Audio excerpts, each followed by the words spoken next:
Merci, Monsieur le Président. Monsieur le ministre de la Culture, dans la terrible crise sanitaire que nous traversons, le secteur culturel souffre, évidemment. Il n'est pas épargné. Les entrepreneurs culturels, les artistes, les auteurs, les intermittents sont aussi en grave difficulté, inquiets, légitimement inquiets de la situation de la culture et des arts. La culture est, vous le savez mieux que quiconque, une réponse majeure aux maux de notre société. Face à la montée du nationalisme, face à la montée de la haine de l'autre, face au danger du séparatisme, face aux terribles fractures sociales, économiques, culturelles et parfois communautaires. La culture, c'est la connaissance, et la connaissance, c'est la tolérance, et nous en avons besoin dans notre société. C'est aussi la liberté et le bonheur de vivre ensemble. Alors, face à ces inquiétudes, aujourd'hui, des réponses ont été amenées. Le Premier ministre, hier, a très clairement dit que, progressivement, nous pourrons peut-être, à partir du 11 mai, réouvrir des petits musées, des librairies, des médiathèques, des bibliothèques. Et il faudra les soutenir, c'est important. Mais il y a aussi les festivals, il y a les théâtres, il y a les cabarets, il y a les salles de cinéma. Quelle politique mener pour ces acteurs majeurs dans les mois qui viennent? Il faut les éclairer. Notre modèle d'exception culturelle est parfois jalousé. C'est une chance, c'est une opportunité formidable pour le jour d'après. Alors j'aurai 3 questions très simples. Quelles initiatives, après les bonnes mesures que vous avez déjà prises, comptez-vous prendre pour les entreprises du secteur culturel et les protéger?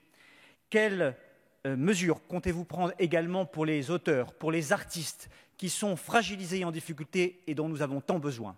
Enfin, Monsieur le Ministre, quelles mesures comptez-vous prendre en faveur des intermittents, indispensables à la politique culturelle et à nos arts, qui ne pourront pas réaliser leurs heures dans les prochains mois? Il faut faciliter, évidemment, et prolonger leurs indemnités. C'est un impératif absolu. Je vous remercie. Merci, chers collègues. La parole est à Monsieur Franck Riester, ministre de la Culture. Merci, Monsieur le Président, Mesdames les députés, Messieurs les députés, Monsieur le député Bournazel. Je ne peux reprendre que tous les mots que vous avez eus sur l'importance de la culture pour nos compatriotes, à la fois individuellement et collectivement, l'importance de la culture dans ce confinement. La culture a aidé et aide toujours nos compatriotes à tenir dans ce confinement et elle les aidera pour rebondir après. Alors, dès le départ, le gouvernement, sous l'autorité du Premier ministre, a souhaité que toutes les mesures transversales qui bénéficient à tous les secteurs puissent être accessibles aux professionnels de la culture, à la fois bien évidemment les prêts garantis par l'État, le chômage partiel, le fonds de solidarité qui permet notamment aux artistes auteurs de pouvoir bénéficier d'un certain nombre d'aides.